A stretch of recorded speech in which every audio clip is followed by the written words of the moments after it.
organization-led research and innovation. Yes. And the good thing is to You want to use get us one back into the, oh, yes. Oh, it's new mics with new colors, Yes, new microphones. Okay, sorry. So to get us back into the mood, we'll start with the same topic today. Okay, the mic is Can you raise the volume? maybe it's speaking, but The volume of the mic. Speed up. So, okay, is this okay? Can you hear me now? Okay, louder? Louder, right. So we start again this morning with a panel. You had this in your programs on regional dynamics in farmer-led, community-led innovations. So for this panel, I would like to ask to come here with me today. Mohinesh, please. Put us in, where's put us in there? You there. Please come forward. Sudan. Understand, nice to you. And Rashid, please.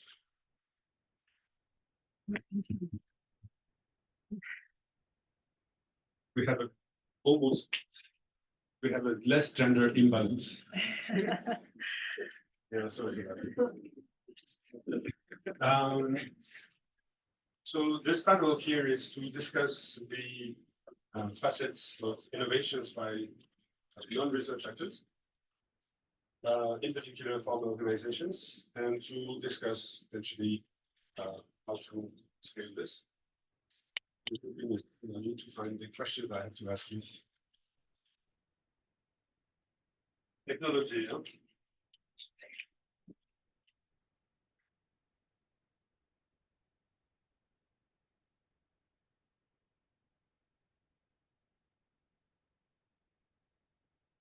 Okay. All right, so we'll start with this first. So the question for you, and I've shared this question, so we come prepared.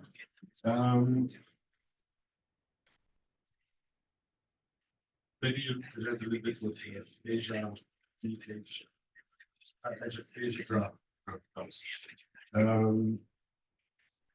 The question comes from looking a little bit through your website and what you do. And my question is, what have been the key drivers or ingredients for DESIRA in reaching outcomes across the three levels of your strategic plan with three levels of outcomes, policy, information, and I actually called the third one. But you've somebody does it here. Speak very loud. Sorry. I just lowered my voice. Apologies for this. Thank you. And good morning, everyone. And ASIADRA, I'm representing ASIADRA. It stands for the Asian Partnership for the Development of Human Resources in Rural Areas. We are actually a network of primary organizations, or rather a secondary network of organizations across Asia with 11 country members, 11 DRA country members, including the developed countries of Japan, Taiwan, and South Korea. But largely, all other 8 countries are developing across ASEAN region. And we work with our DRA partners in coordination with their FO members who are servicing, who are their partner organizations on ground. And we have identified actually 4 major key drivers as regards to the question. So here we highlight the participation of our partner farmer organizations who are directly served by our DRA members across 8 countries. And with this, knowing that they have solid work on ground in relation to AA, a bit of small yet substantial work on ground, they are the ones actually the key drivers in regards to how ASIADRA delivers or meet its outputs in relation to AA advocacy. And here we would like to drive out, they are into various levels of AA initiatives on ground. Although they are not quite well comprehensive, but they are building blocks towards accomplishing or contributing to the whole work of AA on ground.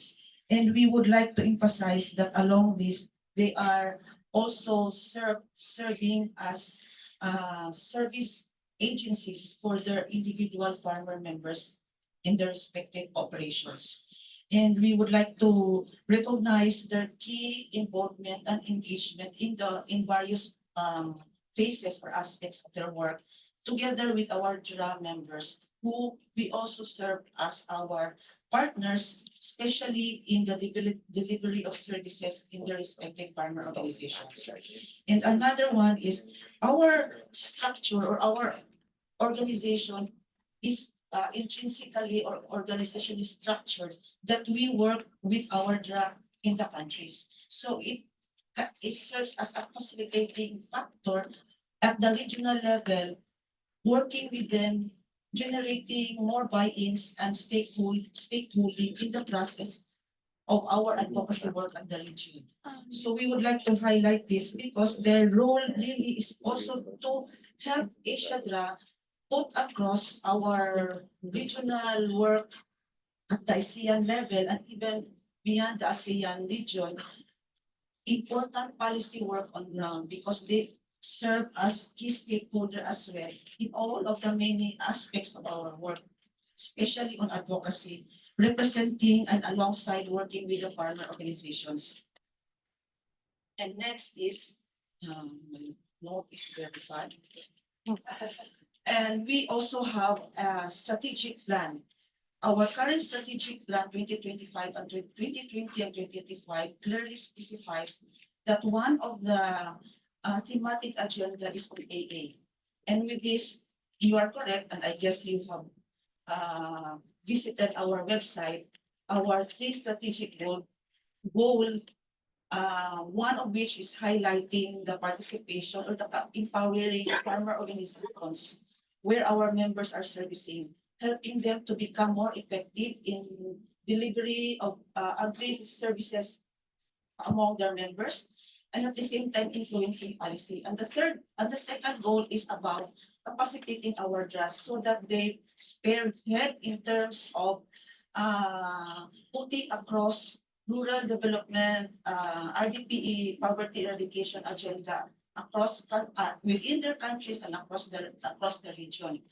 And with that, we have like on top of the having a strategic plan, which has a life of its own, we also supplement it with coming up with a strategic paper on AA, specifically on AA, and the 2 other thematic agendas, which are on women empowerment, gender equality, and youth.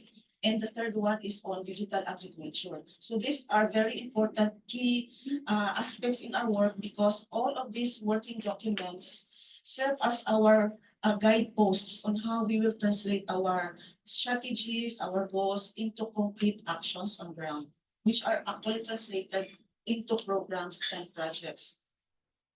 The third one is, the fourth one rather is, we recognize the valuable partnership with our partners, the national, regional, and even global. We recognize how important it is to partner with key players at various levels. Here, we recognize the presence of our long-time partner. This is an institutional partnership. This goes beyond project engagement. We have an institutional partnership with FAO, which is being renewed every now and then, like 2 to 3 years partnership, translating this partnership into actual program and project implementations, where in the process, FAO and ASIADRA discuss what are the common goals and programs that both organizations can work on and support. No? So while FAO delivers its outputs or commitments, we also help FAO contribute in meeting those commitments. And while FAO provides some financial support, FAO also helps Asia to learn to build its capacities in various aspects, mostly along advocacy and stakeholding processes at the regional level. And even beyond regional, they also are helping us provide the right environment at the national level, facilitating Asia Just work such that national consultations are made possible through our DRA members. And we would like to, because we are also a member of various global organizations like AgriFord and World Rural Forum, we are like, we discuss from time to time, and we are involved in their internal processes in terms of their strategic plans and programming. We are involved in the project design processes and of course in the implementation. And with that, with the support coming from World Rural Forum and AgriFord in the case of FORI, which Katia shared to us yesterday, we were able to support them advance AA advocacy both at the regional and the national levels. And it's good that because we believe we have common targets in terms of our goals, in terms of our priorities and agenda, we work together strongly in the AA advocacy, helping Asia build its capacities of AA with some support coming into that particular work and concretely coming up with knowledge products in relation to the work that our DRAS and our FOs are into, and translating these knowledge products, completely the case studies into, currently we came up with a policy brief on facilitating co-knowledge,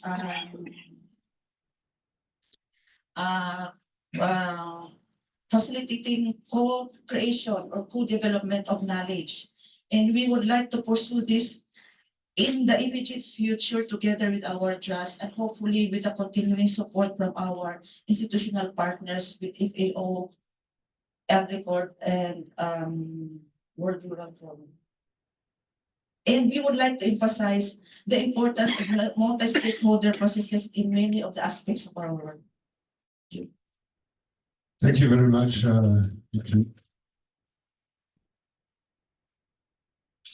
Sorry, clearly I don't have enough hands. Next on my program, you're sitting like yeah, I have Mohinesh. So Mohinesh, the question to you is, you mentioned it yesterday, yeah, breadfruit in your very fast presentation that we forced you to do very quickly. You mentioned breadfruit as a central element for it. That raises much curiosity in me. Why breadfruit? And how? So the question to you was, how has DESIRA provided leverage to this breadfruit component of the PFON strategy? And how you've managed to harness regional outcomes that you can scale. Because I saw on your website that breadfruit is part of your strategy. It's a cornerstone of it.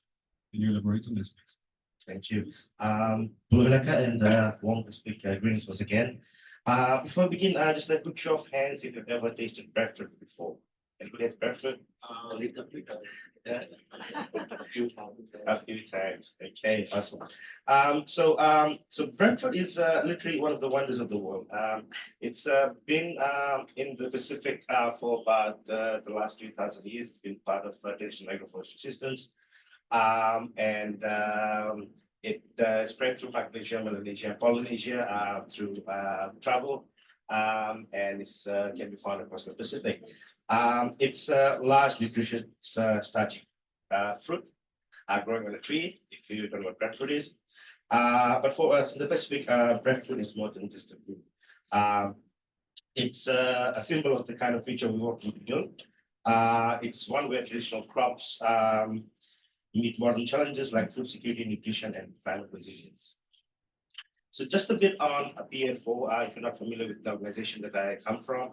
PFO, Pacific Farm Organization, represents a network of farmer-led and community-based groups across the region in the South and the North Pacific. And we are united by a shared goal in strengthening sustainable and climate-resilient farming practices. By working together, we are focusing on scaling innovations, we're supporting agroecological transitions, and we're fostering regional collaboration as well. So breadfruit has emerged as a key crop in the strategy and embodying the resilience and adaptability needed to address the challenges of climate change and food security in the Pacific. So breadfruit is central to PFO's vision for climate resilient farming. And it thrives with extreme weather. It tolerates a variety of soil conditions. It requires minimal inputs and making it ideal for Pacific communities facing rising temperatures and unpredictable weather patterns due to climate change. Moreover, breadfruit is deeply rooted in Pacific culture and diets, making it a natural choice for local markets, but also holding potential for export markets as well, which is slowly growing. So by focusing on breadfruit, we are able to address multiple regional priorities that we have. So one is food security. Breadfruit provides a reliable source of nutrition and calories, helping communities reduce dependence on imported staples like potatoes and rice. Sustainable farming practices. Breadfruit integrates into agroforestry systems, enhancing biodiversity, reducing soil erosion, and optimizing land use as well. Next is market linkages. So through training and the farmer-led research, we are working on improving value chains. Farmers are now better equipped to produce high-quality breadfruit for local and export markets.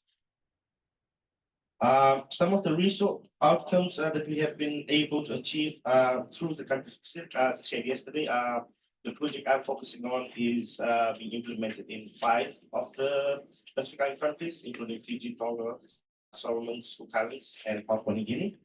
So in Tonga, specifically, we've been working on, so these are some of the things that are happening, not all of it. Workshops on pruning and harvesting, which have improved breadfruit quality and extended shelf life. Enabling better marketing. We have, to the farmer-led research, we have introduced tools and techniques to reduce labor and waste, ensuring that there's consistency throughout the supply chain, because breadfruit has a very short shelf life. Okay, and it has to be, when picking, it has to be carefully picked. If the fruit gets bruised, then that affects the shelf life even further. So, in Fiji, we've been working on innovative propagation methods like grafting, and have expanded breadfruit orchards and improved production efficiency. And also been working on breadfruit festivals. So these are events that we've planned throughout each of the countries. And these are events where we bring in stakeholders, we bring in people to promote the food crop that is breadfruit. So it involves songs, poetry, we get youths involved, we get women involved. There is traditional indigenous knowledge being shared, there's songs and dances about breadfruit. So it has the breadfruit festivals, everything to do with breadfruit, promoting local cuisines and culture. And it's just a way of us promoting breadfruit to the community and to the wider stakeholders as well.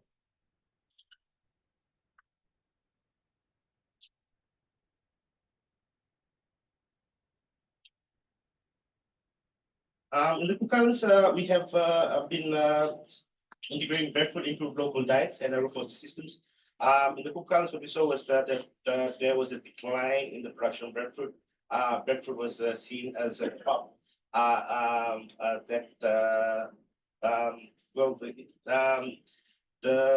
the previous generation decided that potatoes were much more better.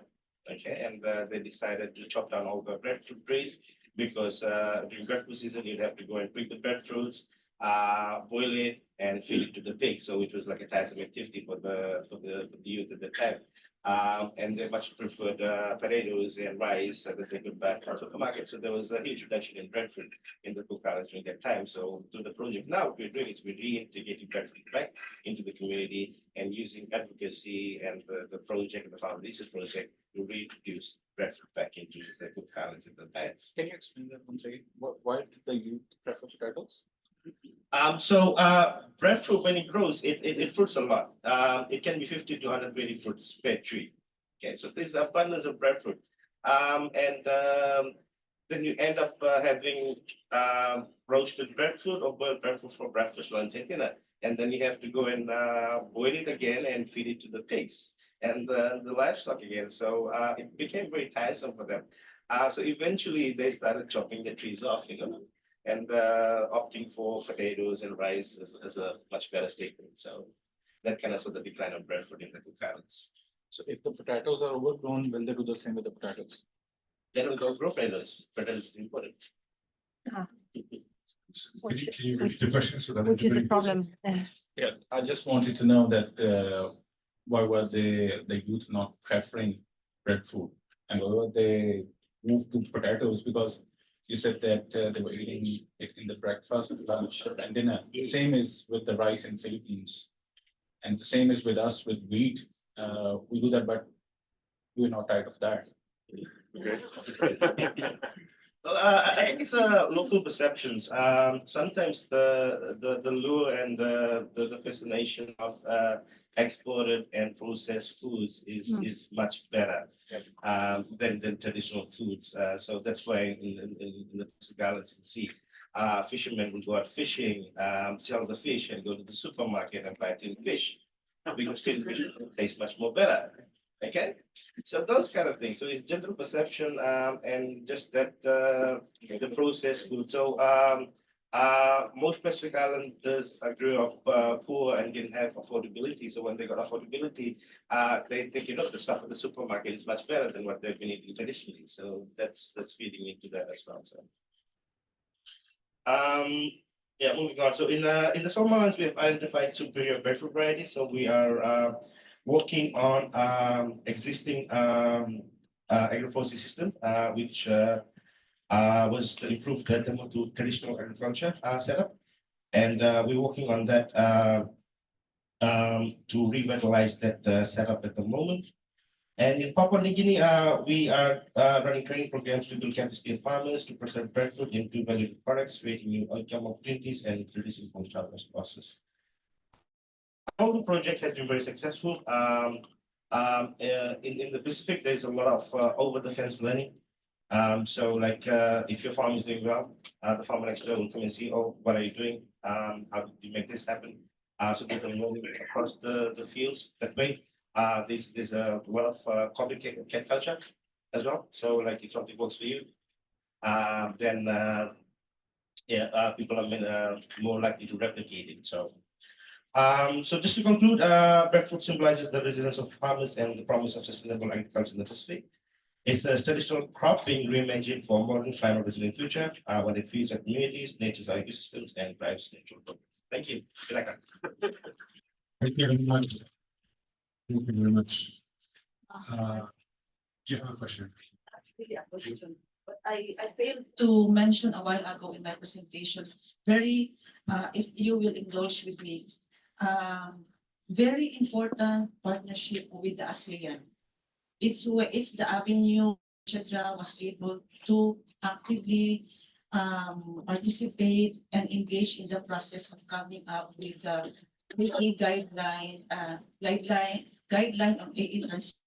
So in that process, created entity of the ASEAN, we were involved in the process of at the national level, the participation of C is also through our job partners. Excuse me, when you speak, just put the mic In front of you. yes, and closer for better sound. Sorry. Thank you for pressing your next. You know that. So my question, good morning. My question to you was, it's also from looking at your website, what I could grasp from your website. You mentioned it yesterday that you made this you just heard that even in farming communities, there's not always consensus, and it takes time to build. What I've been reading and understanding, and you correct me, is that this Lao farmer network has been a long time process. It's been a building process. Maybe it's still ongoing. For you, my question was, what innovations, either organizational, technical, or political, have resulted from the formation of this national farmers network? And how does that integrate the Lao farming communities into broader regional dynamics, such as the ones that she just mentioned? Thank you. My name is Putte Singh, and I'm director of Lao Farmer Network, now Lao Farmer Association for 11 years.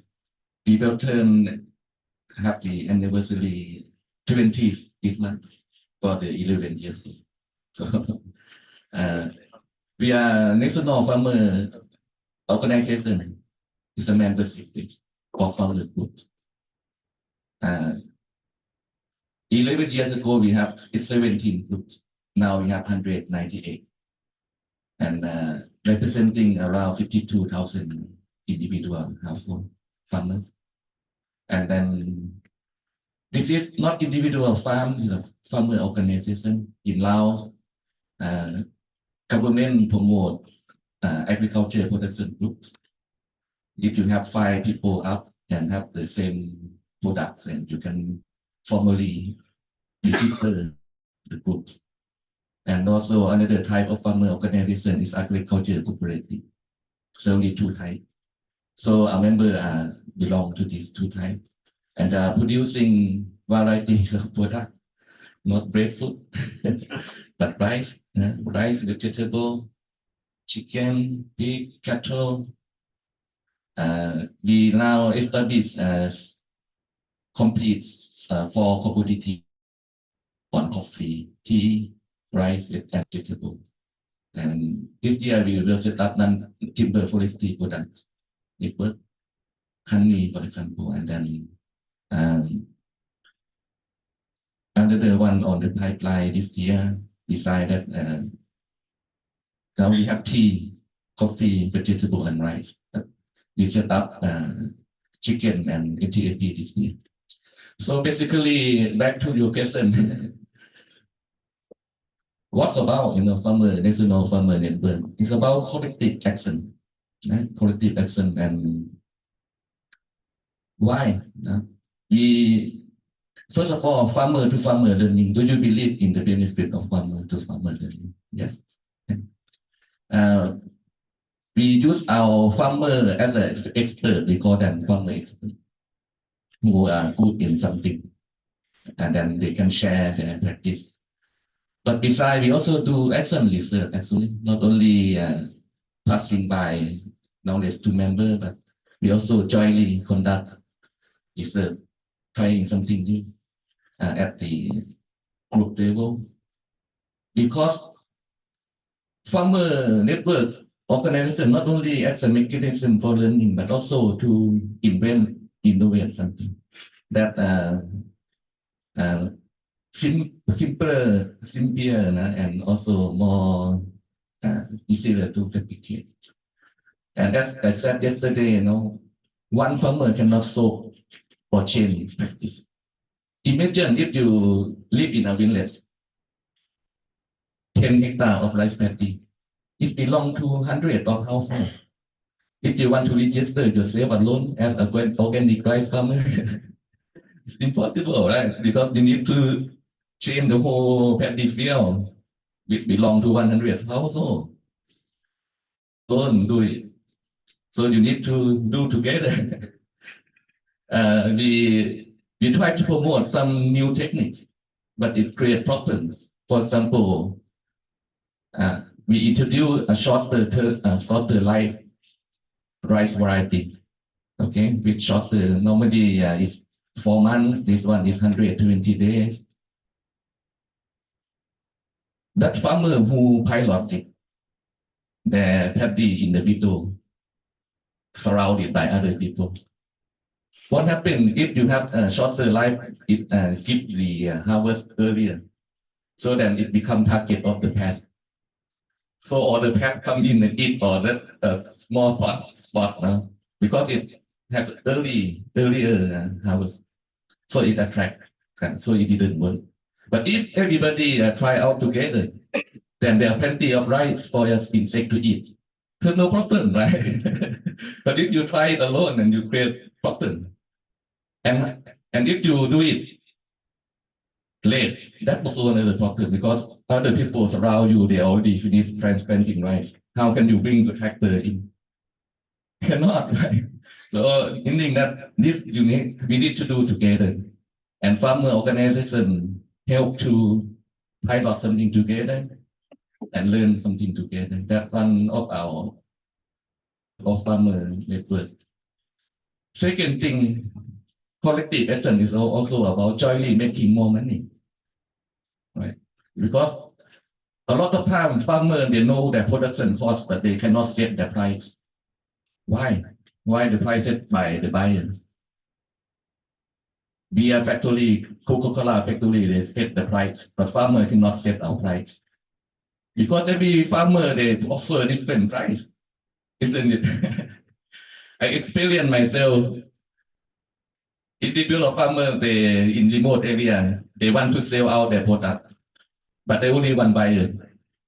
When they see the buyer, they say, oh God, if this guy gonna buy or and fill up his truck and I cannot sell, so I lower my price.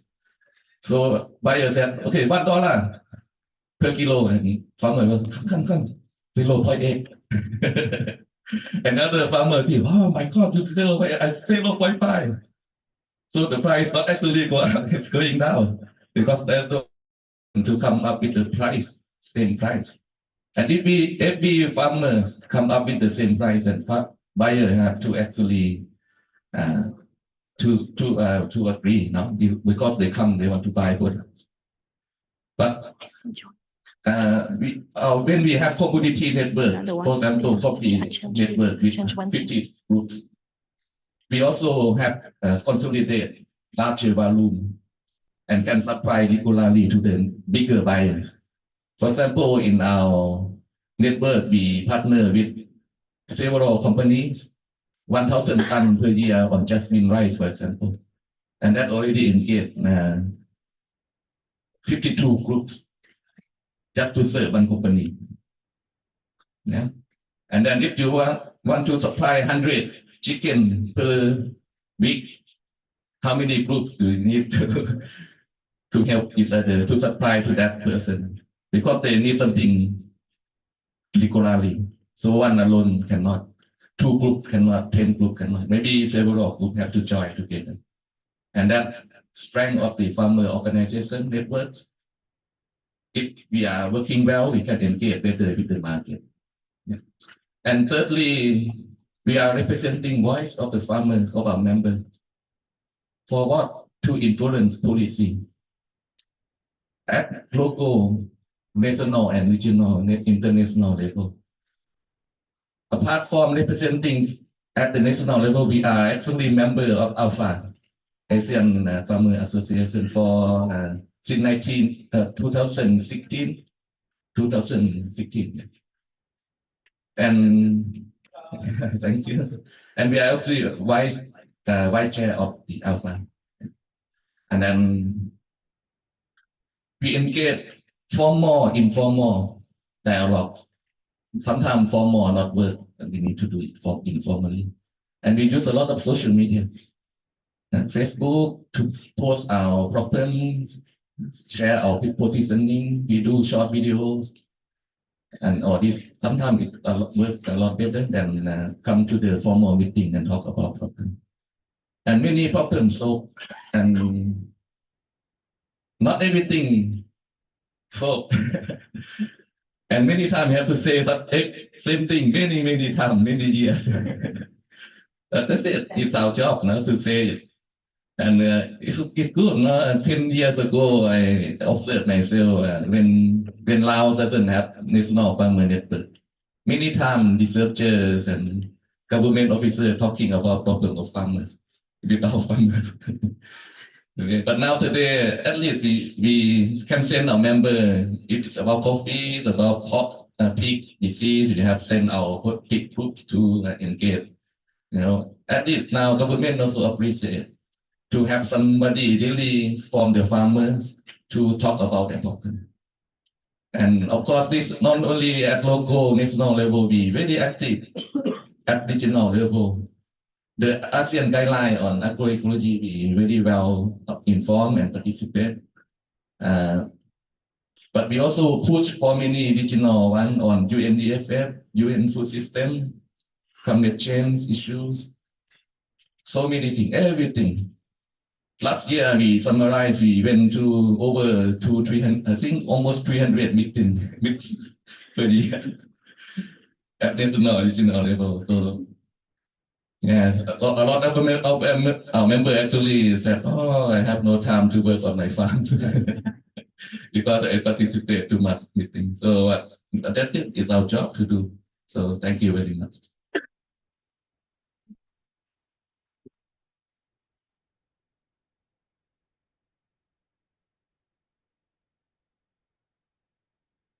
Technical issues.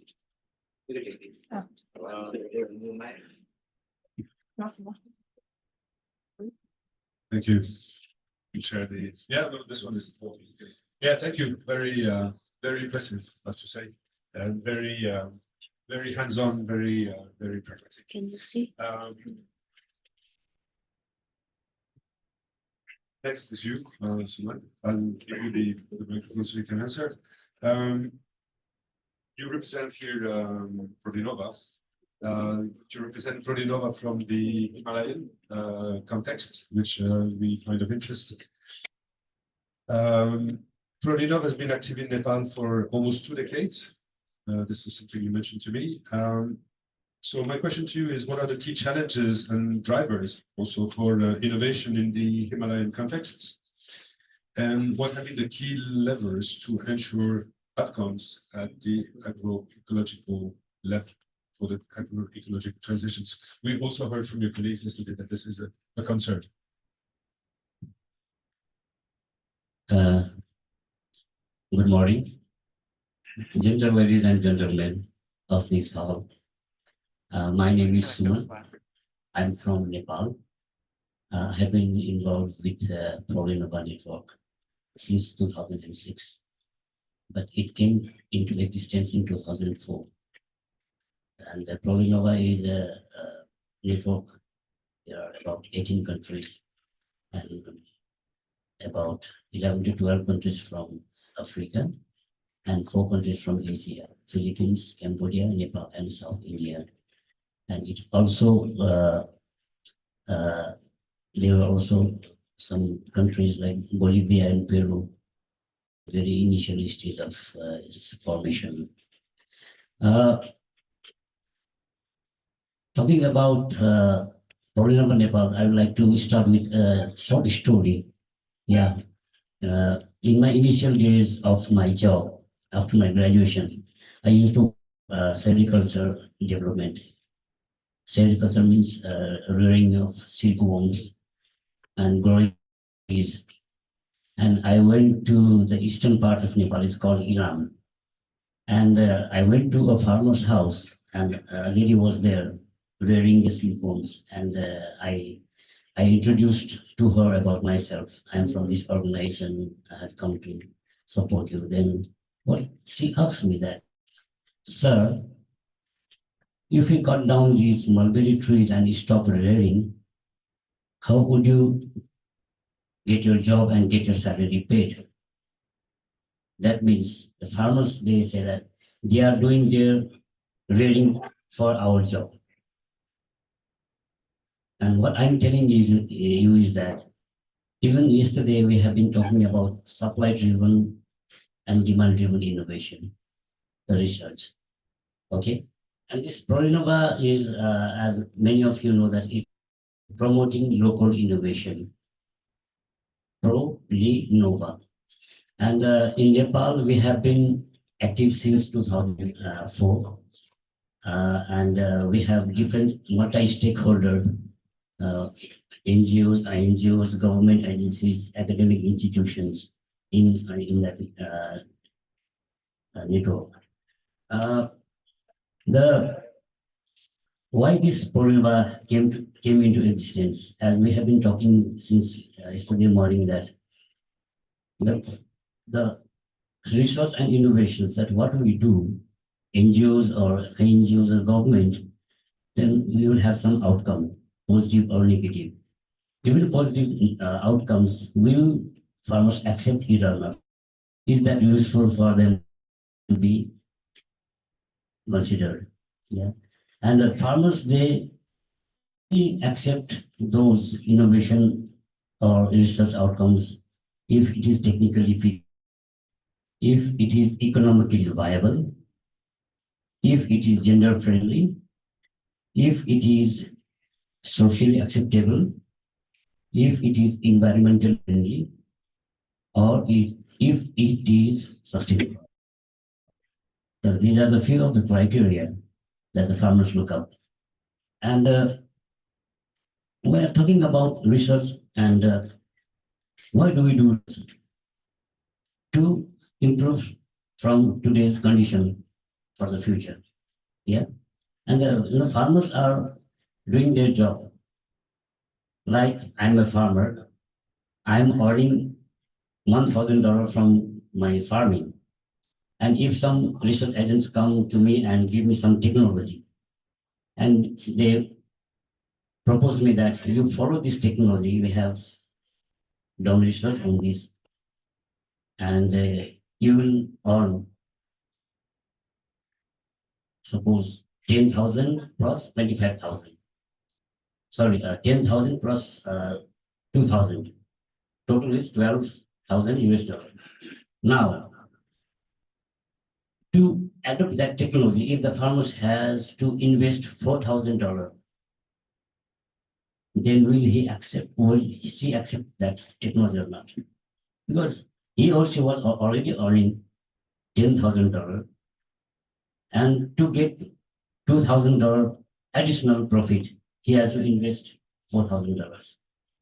Then this has to be taken into consideration. And so that's why this program has come into existence. And the farmers, they set the research agenda, not the researchers, not the NGOs or not the INGOs. Farmers, they are doing their own business every day. They are farming in their own way, without any support from any outside NGO, INGO, or government agencies. Yeah, it's their duty for their livelihood. And they face problem every day. Every day they face problem. And they can't wait or seek support from outside to solve that problem. And those farmers, they use their own local knowledge, indigenous knowledge, or traditional knowledge to solve that problem. And the farmers, they are the main drivers of their research. And ProRenova is supporting those farmers. They identify their own research agenda, own their problem, but after they find their ideas or innovation, then ProRenova might support them for adding value to that innovation, for dissemination. For that, some fund is required. And talking about Nepal's this ProRenova, the challenges are one of the major challenges is the scaling up approach through the formal ARD systems, strengthening the capacity of the staffing ARD organizations in this approach. And one of the challenges is the fund availability to scale up, to add value to the research and to disseminate. And when a farmer gets his own innovation, then it needs to be spread to other farmers, other areas. That might be quite effective, and farmers, they learn from each other, cross-learning. And for that also, we need some kind of fund. And convincing and engaging policymakers is also one of the drivers as a challenge, because they are more influenced by the corporate agriculture, as we have been hearing in yesterday also. And the drivers of these local innovations are that many like-minded organizations in NGOs, universities, government departments, they are promoting this approach. So this is the cross point. And the recognition of the farmer innovations got through the many activities of Torino. We also held a national level fair in 2009, where we invited 54 local innovators from all parts of Nepal in a city hall in Kathmandu. And there was a large participation. It was a very big event of the Torino Network as well. The many innovators and the many policymakers, government officials, they came to visit. And the major driver of this local innovation is that we have set up a local innovation support fund. That fund is created so that the innovations that farmers they innovate, they can apply for the fund, and if that is acceptable by the certain committee is there, so we provide the fund to the innovative farmers to do additional research and to disseminate to other farmers. Thank you very much.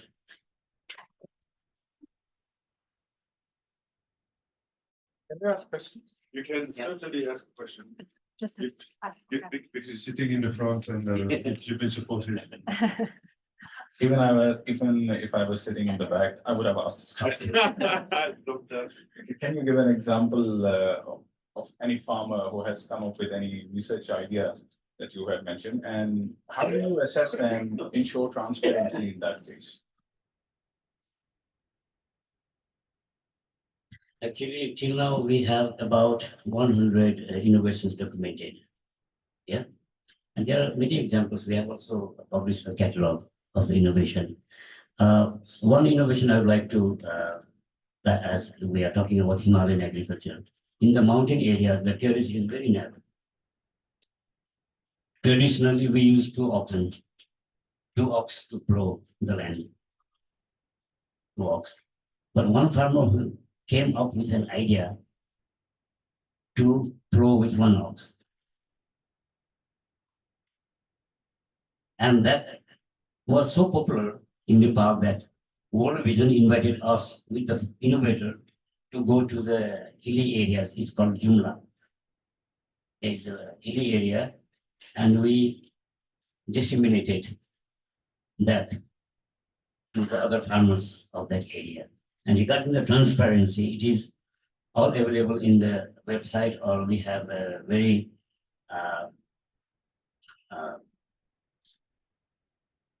are talking about the transparency in the form of financial or Now, sometimes in our experience, okay,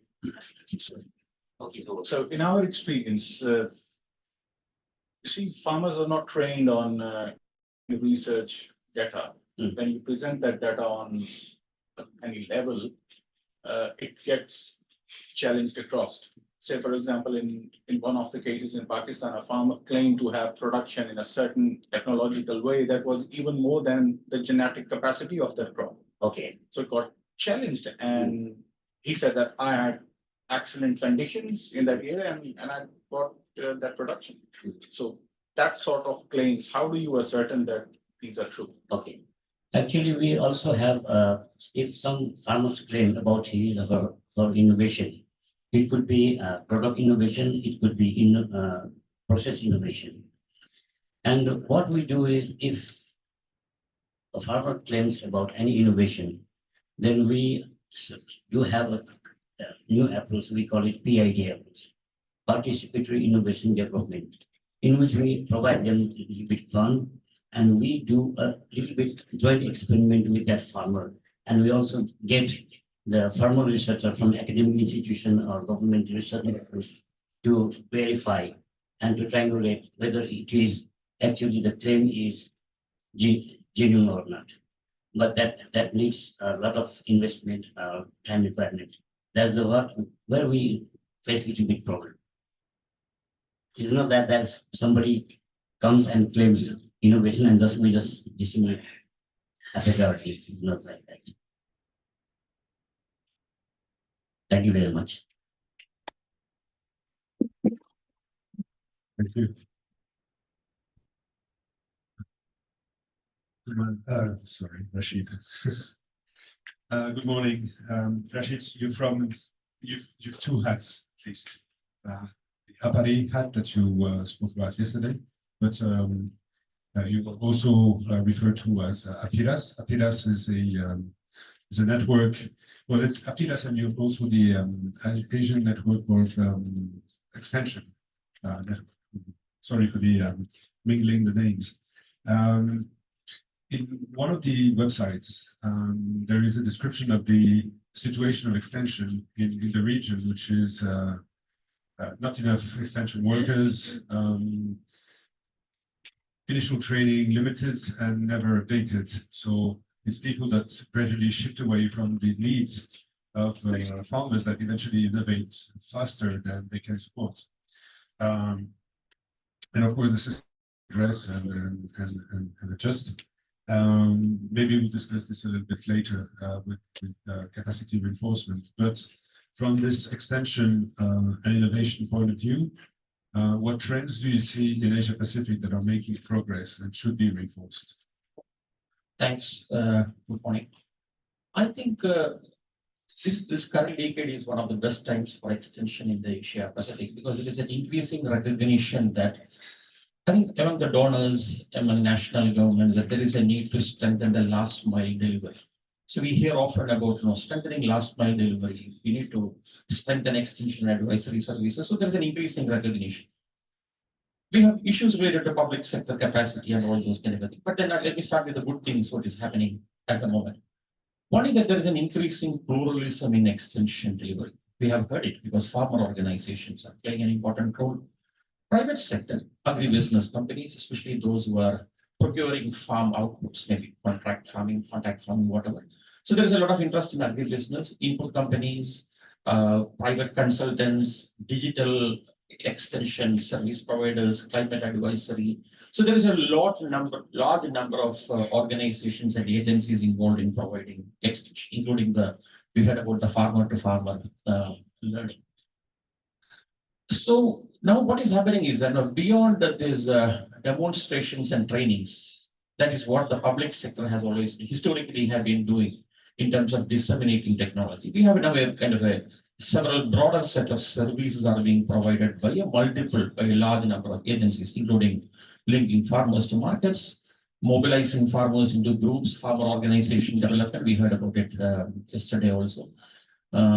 Supporting farmers to adapt to climate change. So there's a lot that is happening currently.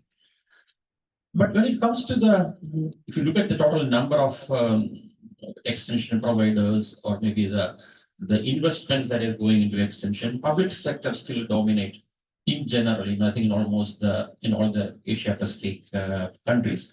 But they face a number of challenges, as you said in the beginning, because budgets constrained, so there is very little operational funding. So you have beyond after paying salary, you don't have enough money to spend on operations. That is where many of these projects have really helped because many of these projects which are being implemented, so they provide a bit of a funding. So the existing manpower could be used. We have seen it in many countries. So large number of vacancies, increasing reliance on community or para extension workers, community knowledge workers. Monitoring, evaluation, learning, in many cases non-existent. And then this digital capacities of public sector extension agencies are very, very limited. Very few partnerships. Inclusion is not that much discussed in the public sector, because that is why we have been talking about gender sensitive extension approaches, attracting, retaining youth in agriculture. Normally, in many cases, public sector don't have any such kind of a programs. In most cases, they are mostly involved in implementing a large number of schemes, which are some kind of subsidies or distribution of subsidized input. So there is a very little knowledge intermediation that is happening. So, but now there is a recognition that no, public sector alone, within public sector, that they alone won't be able to solve all these problems. There is a need for partnerships. There is an increasing recognition that we need to strengthen the capacities of extension, not merely the technical capacities, but also functional capacities in terms of mobilizing farmers, providing broader range of services, value chain, value network, value chain development. So there's a lot that needs to be, and also how do we facilitation? So that is a kind of a new communication which we always talk about.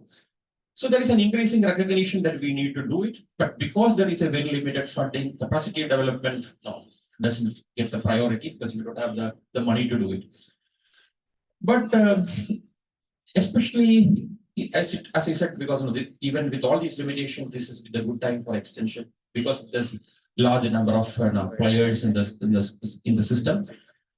Since I think 2010, when the Global Forum for Rural Advisory Service, the GFAS, which is the Global Forum for Extension, it was established in 2010 because there is a recognition that we need to engage in more policy advocacy for extension. We need to have foster knowledge exchange, support professionalization of extension networking. So after the GFAS was formed, I think in many of the countries, many of the regions, we have now networks of extension, network of extension community in many of the regions. I think including in Asia, it is the Asia Pacific Island Rural Advisory Services, which we are organized under 5 sub-regional groupings. For instance, we also host at my office, we host the South Asia network called Agricultural Excellence South Asia. So we have networks for Southeast Asia. We have the Mekong Extension Learning Alliance, MELA, for the Mekong region. So Pacific Island Rural Advisory Services, I was talking to yesterday about that. And also in the Central Asia and the Caucasus, CACFRAS, Central Asia and Caucasus for Rural Advisory Services. All of them have been trying to engage in policy advocacy, knowledge exchange. GFRAS produced this new extension is learning kit. It's a kind of self-learning resource modules, which are being translated into local languages in several of these countries. They are adapting these modules. New courses are being developed. New academic courses, especially in the universities. So there is a curricular reforms happening because of that.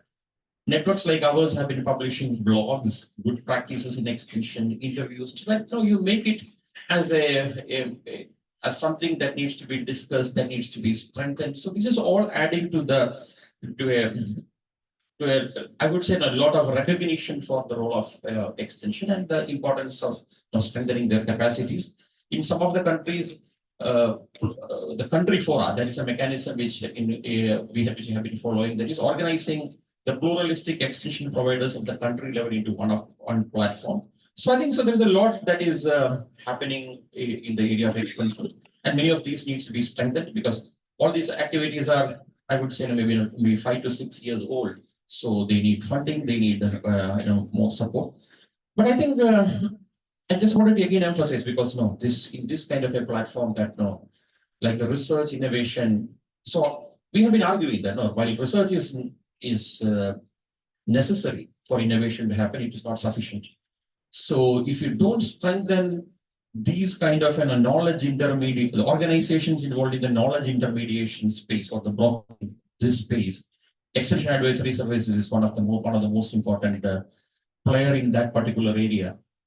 We won't be able to have achieved innovation at a scale, or maybe we won't be having impact and innovation at a scale, because if you are talking about this impact at a scale, that means millions of farmers have to change their farming practices, change their behavior, and without extension advisory services, pluralistic, I'm not talking that's in the broader sense, we won't be able to achieve that. Probably it's time that now we recognize and we put more efforts in the next decade in terms of strengthening extension. I think I'll stop here. Thank you. Thank you very much. Thank you. Yes, there are questions. Well, plenty of questions. We will but have let's- another round. Yes, I'll just open the floor for questions. So we stick to time. We try to stick to time today. This short question and maybe to the last speaker. So on the plurality of extension systems, which you in a way embrace and say, in a way it's a good thing.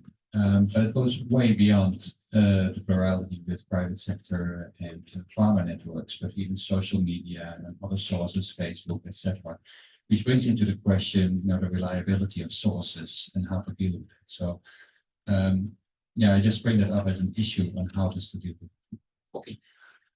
So I think earlier the problem was that there was no lack of information, but now there is an overload of information happening. But I think there are some checks and balances what is happening. For instance, like WhatsApp group of farmers. So many people can post. Many people are giving advice, information. So there's a possibility. I see that there's a lot of merit in having that kind of a situation than having no information at all. So to some extent, there are checks and balances happen because a lot of people are reacting to it. So it's not like a one-to-one giving an advice because it's all in the open. So that is, I think, probably takes care of that. But the bigger problem which I'm seeing into the pluralism is the lack of coordination. In many countries, public sector is supposed to, because many people believe that the public sector should have a coordination in terms of having a platform, bring all these people together, understand, fill the gaps, or maybe to move around where when there is a lot of organizations are working together. I think capacities for coordination are limited. So that is one of the challenges in the pluralism. Thank you. So thanks a lot.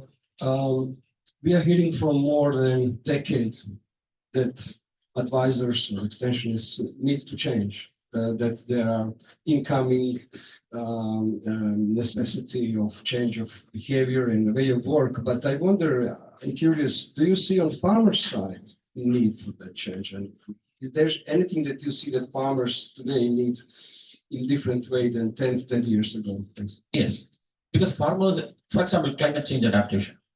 Now farmers really see that the need for group action, collective action, because earlier the approach was individual farmers adopting a piece of new knowledge. But now when you look at the new problems, whether it is linking farmers to markets or maybe support to adaptation to climate change, you need a collective action, so you need a group action. So there's a need for, the farmers recognize that there is a need for a collective action. So definitely they are asking for support in doing that. Secondly, many of these problems are getting more complex. So you need, and it is getting more knowledge intensive. Agriculture is getting more knowledge intensive. And if you're talking about agroecological transitions and all those things, they are going to be more knowledge intensive. So you need a much more closer engagement with the farmers at the community level. So that is a difference people are asking for. And then in many places, markets are the main challenge, not merely the production. So they are asking for advice in terms of how do we get a better price, linking farmers to markets. So production advice is not what people are asking for, support marketing. So things have changed at that level. I find this is a very interesting point. More knowledge intensive and also the ability to have agency vis-a-vis markets. Something you help farmers with. Well, in my experience, I think the farmer-led innovations from extension agents or the government or the project spice works well because farmers really need help and things like that. Give them technology or support in this productivity, profitability, marketing access and things like that. Farmers really need that. They appreciate it. No problem. But from farmers' organization point of view, how you see that the farmers organizations run by themselves, raising their voice by themselves without any support, and then becoming independent, their voice becoming strong. And most critical here is the funding by their own.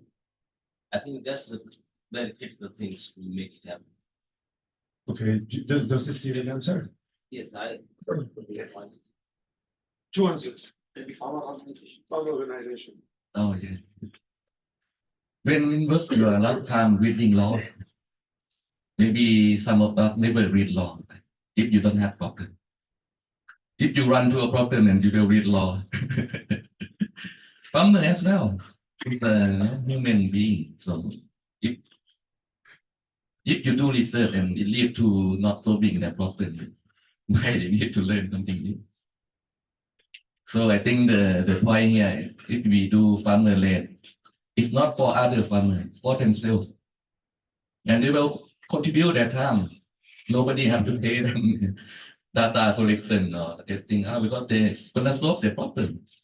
I think my key message here, when we do farmer led research, it should be for them, the farmer researcher that engage to solve their problem, not for other farmer in other people, other places, right?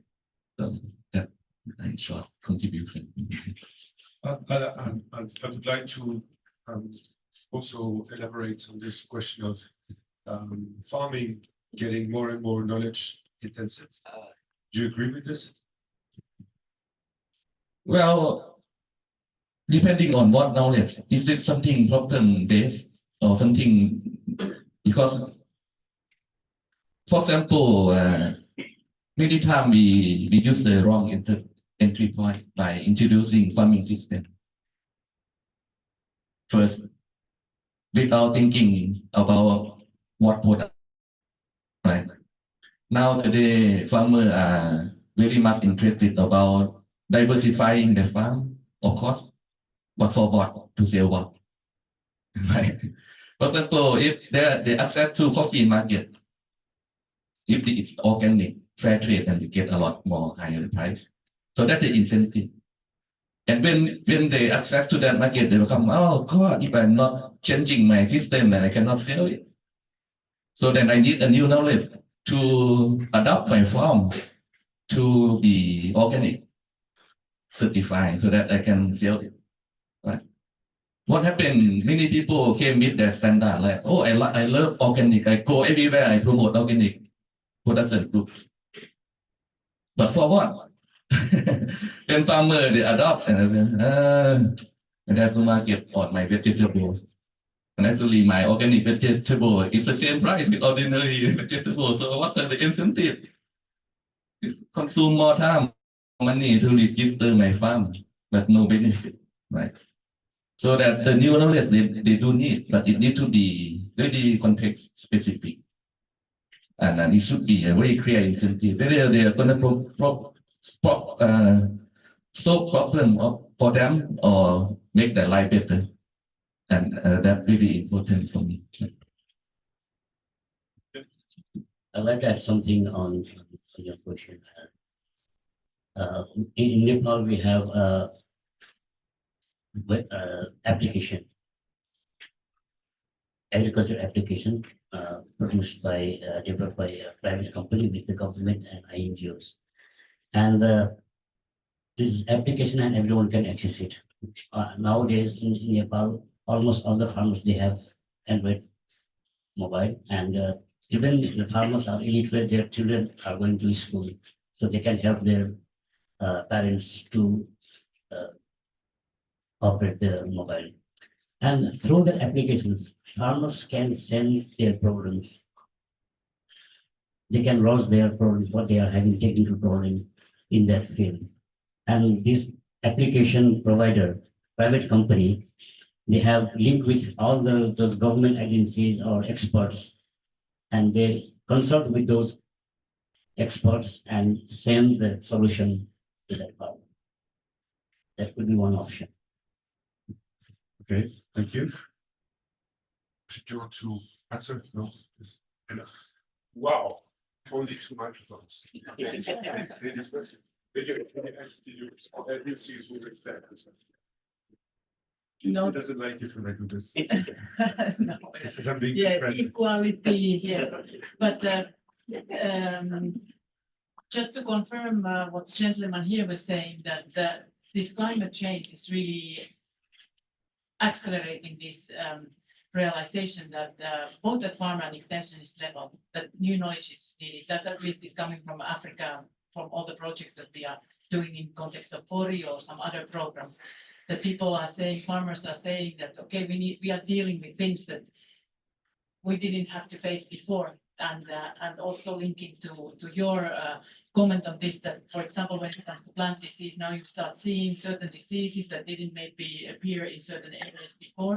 And these kind of digital solutions can help really to get quick answers to what is the problem and so on. And what is also interesting is that we now hear more from the European side, genuine interest in this kind of agroecological solutions that are developed in Africa or have maybe existed in certain areas to deal with certain diseases, pests, and so on in a different way, because in Europe, some of the knowledge has been maybe forgotten or never existed. So I think this is really that, and also this cycle for extension is to get new knowledge, like it's really a continuous education that is needed, and these kind of digital systems, of course, are one good solution where it's possible for many reasons, and financing being one of the bottlenecks to set up.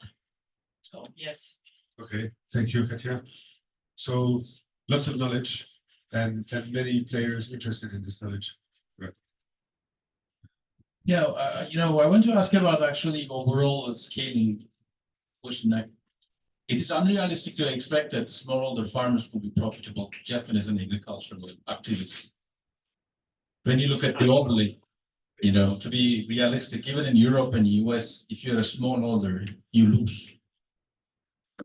So then it brings me to the idea that, for the farmer and extension, the question should not be only about how to do farming better, but what to combine the farming with, so that it can become an actually profitable enterprise. So my question is that, do you also do some sort of service bundling, farming plus approach? Do you have any experience on, farming tourism, farming processing, farming, I don't know, the recreation, farming others? And do you also operationalize these bundles or, the farm plus approaches in your organizations? Thank you. Data mining? Yeah, this linking agriculture to other enterprise, like in Nepal. You know that Nepal is a touristic area. Many tourists, they come for the trekking in Himalayas. You might have heard about Mustang, which is an apple growing area. And they have built a big farm. I heard that it is one of the biggest apple farm in Asia. So, and they have also established a hotel on the route of the trade and the apple growing areas. So the apple farmers, they are also producing, tourists coming in, and they stay at the same hotel, and they also make different byproducts of apple cider, alcohol from apple, dry apples, and this is linked with the agritourism. One is in Mustang and another in Manang and in Mustang. These two areas, you might have heard about Mustang and Manang, who have been to Nepal and these Himalayan areas where the tourists, they go to Nepal, and most of they go for 80%, 90% of the tourists from Europe and US and UK, they go for trekking. That's this apple production. This is one example. So it has been linked. So the farmers are also getting benefit because not only the foreigners, even local tourists within Nepal, when they visit those areas, they buy some apple as a gift when they go back to their home. Any other examples? Yes, you want to answer this? And then we take one last question, sorry. Yeah, the Lao Farmer Association, we have 4 programs all in, and one on strengthening farmer organization and networking. Because when it engage to policy dialogues and business, we need to cluster group together. But we have second program on farming system improvement. But that only work when we do the third program, agribusiness development. Normally, when we access to market and then the farming system comes later. And we need to get farmer organized. You see, it's all linked. And then the last program policy is very important as well because we need policy to support our activity. I give you an example of our partnership with Punyan Rice Company on jasmine rice. They need organic rice for 1,000 tons. So we organize 52 farmer groups. And those 52 farmer groups, they need to learn how to do it organically. So the organic come later when we have secure the market. But we don't, we have something we say yes and something we say no to. We don't promote monocropping. Meaning, even though jasmine rice, it doesn't mean that every farmer have to turn their paddy into single. Need to grow their sticky rice for it as well, but they need to reserve some portion of their land for jasmine rice, and also they can do other activity. Not, we don't like to promote single farming system. And some crops we say no, that destroy the environment.